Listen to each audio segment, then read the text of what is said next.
시험의 유익. 고린도전서 10장 13절. 사람이 감당할 시험 밖에는 너희가 당한 것이 없나니. 시험이라는 단어는 이 세상에서 그 의미가 국해되어 있습니다. 우리는 그 단어를 잘못 사용하기 쉽습니다. 시험은 죄가 아니며 우리가 사람이라면 직면할 수밖에 없는 것입니다. 시험을 받지 않는다는 것은 모독을 당하고 있다는 뜻일 수도 있습니다. 그러나 한편 고생할 필요가 없는 시험을 당하는 자들이 많습니다. 그 이유는 단지 하나님께서 우리를 더 높은 영적 수준으로 올리시려는 것을 우리가 허락하지 않았기 때문입니다.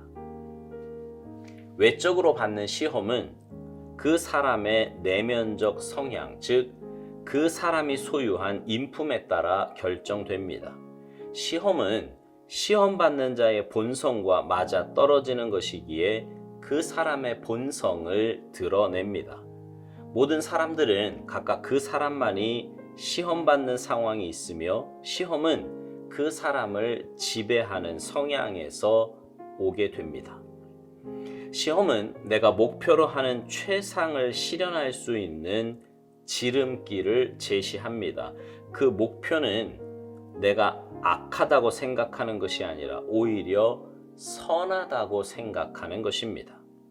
시험은 한동안 나를 완전하게 혼란에 빠지게 만드는 것으로서 상황의 옳고 그름을 분별하지 못하게 합니다. 시험에 빠지는 것은 내 마음속에 우상이 된 욕심에게 굴복하는 것인데 이는 이미 전에 그 죄를 거절하지 않았다는 증거입니다. 시험은 우리가 피할 수 있는 것이 아니며 인생 가운데 반드시 있는 것입니다. 당신이 시험을 당할 때 다른 사람이 받지 않은 시험을 받고 있다고 생각하지 마십시오. 당신이 겪는 것은 모든 인류가 공통적으로 겪는 것입니다. 전에 아무도 겪어보지 않았던 것들이 아닙니다. 하나님은 우리에게 시험을 면제해 주지 않으십니다. 주님은 시험 가운데서 우리를 구원하십니다.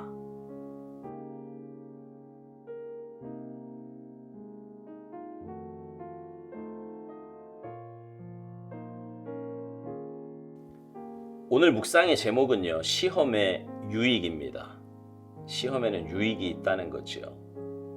그러나 시험을 좋아하는 사람은 아무도 없습니다. 학교 다닐 때도 그렇고 인생을 살아가면서도 그렇고 우리가 만나는 시험은 할 수만 있으면 피하기를 원합니다. 그러나 시험이 없으면요, 자신의 수준이 어느 정도인지를 알 수 없어요. 자기는 공부 다 한 것 같고 공부 잘하는 것 같은데 시험을 봐보면 자기 수준이 어느 정도인지 자기가 어느 정도 알고 있는지가 다 드러납니다. 그걸 알 수 있지요. 인생의 시험도 그렇습니다. 평소 나는 믿음이 좋다고 생각합니다. 신앙생활도 나름 잘하고 있다고 생각을 해요. 그러다 인생의 시험이 오면 내가 얼마나 하나님을 의지하고 신뢰하고 있는지 또 내 믿음의 수준이 어느 정도인지가 여실히 드러나게 되는 것입니다. 오스왈드 목사님은 시험은 죄가 아니며 우리가 사람이라면 직면할 수밖에 없는 것이라고 말합니다. 그러면서 이런 말을 해요. 시험을 받지 않는 것은 모독을 당하고 있다는 뜻일 수도 있다고요. 악한 원수 마귀는 우는 사자처럼 삼킬 자를 찾는다고 성경은 말씀합니다.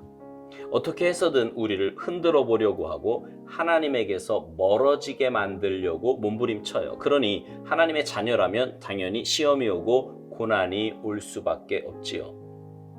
근데 시험이 없다는 것은 어쩌면 마귀 편이 아니겠느냐라는 거예요.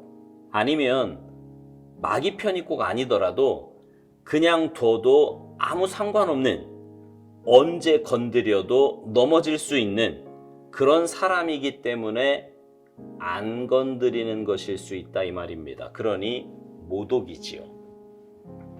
물론 살면서 꼭 시험이 있어야 한다는 말은 아닙니다. 하지만 육신을 갖고 사는 연약한 인생이 시험이 없다는 건 말이 안 됩니다. 자신의 죄로 인해서도 또 마귀의 유혹에 의해서도 분명 시험은 옵니다. 물론 모든 사람이 다 죄로 인한 것이거나 모든 시험이 다 죄로 인한 것이거나 마귀의 유혹에 의한 것은 아닙니다. 때로 하나님께서는 우리의 그릇을 넓히시고 믿음을 업그레이드 시키시고자 시험을 허락하실 때도 있습니다. 그때도 우리는 믿음의 자리를 지키고 가야 할 길을 걸어가면 그 시험이 오히려 우리를 성숙의 자리로 이끌어 갈 것입니다. 오스왈드 목사님은요, 외적으로 받는 시험은 그 사람의 내면적인 성향, 즉 그 사람이 소유한 인품에 따라 결정된다고 말합니다. 시험은 시험 받는 자의 본성과 맞아떨어지는 것이기에 그 사람의 본성을 드러내는 것이라고요. 이 말은 평소 자신이 갖고 있는 성향이 시험을 불러온다는 말입니다. 성격이 급한 사람은 그 급한 성격 때문에 실수를 하고 잘못을 저지릅니다. 게으른 사람은 게으름으로 인해, 말이 급한 사람은 그 급한 말 때문에 이런저런 성향들이 삶에서 실수도 문제도 일으키게 됩니다. 그리고 그 실수와 문제들이 시험과 고난으로 다가오는 것이지요. 그래서 평소에 자신의 모습을 하나님 앞에서 점검하는 일이 굉장히 중요합니다. 그리고 가까운 식구나 친구 혹은 리더에게 자신의 성향에 대해 점검하는 것도 필요합니다. 내가 말에 실수가 없는지, 자신이 가진 성격 때문에 다른 사람에게 상처를 주고 있는 것은 아닌지, 이런 것 등에 대해서 말이에요. 그러면 많은 부분 실수를 줄일 수 있고 시험을 막을 수도 있습니다.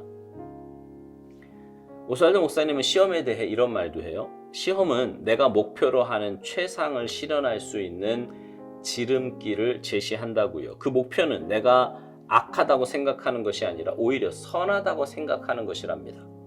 그러면서 시험에 빠지는 것은 내 마음속에 우상이 된 욕심에게 굴복하는 것인데, 이는 이미 전에 그 죄를 거절하지 않았다는 증거라고 말합니다. 그렇습니다. 욕심이 들면 선악간의 분별이 잘 안 돼요. 아니, 생각조차 안 하려고 합니다. 그리고 그 길을 가지요. 지혜는 말씀과 상황을 보고 멈추는 것인데 말이죠. 그렇게 욕심으로 선택하면 결국 그 대가를 치르게 되고 시험을 통해 정신을 차리게 되는 것입니다. 그러니 시험이 유익이지요. 우리를 영적인 삶으로 돌이키게 만드니 말입니다. 오스왈드 목사님은요, 묵상 마지막에서 굉장히 중요하면서도 아주 정확한 말을 합니다. 시험은 우리가 피할 수 있는 것이 아니며 인생 가운데 반드시 있는 것이랍니다. 당신이 시험을 당할 때 다른 사람이 받지 않은 시험을 나 혼자 받고 있다고 생각하지 말랍니다. 당신이 겪는 것은 모든 인류가 공통적으로 겪는 것이고 전에 아무도 겪어보지 않았던 것들이 아니라고 말합니다. 정말 그렇습니다. 시험에 들면 나만 힘든 것 같고 나만 이런 일 겪는 것 같아요. 다른 사람들은 다 행복한 것 같고 하는 일마다 다 잘 되는 것 같은데 나만 아닌 것 같습니다. 그러나 아니에요. 다 힘듭니다. 문제없는 가정 없고 문제없는 인생 없습니다. 다 경험했던 시험이고 다 겪어봤던 일들이에요. 단지 얼마나 말씀과 기도로 그리고 믿음으로 이기느냐 아니면 그 시험 속에서 허우적거리느냐, 그 차이가 날 뿐입니다.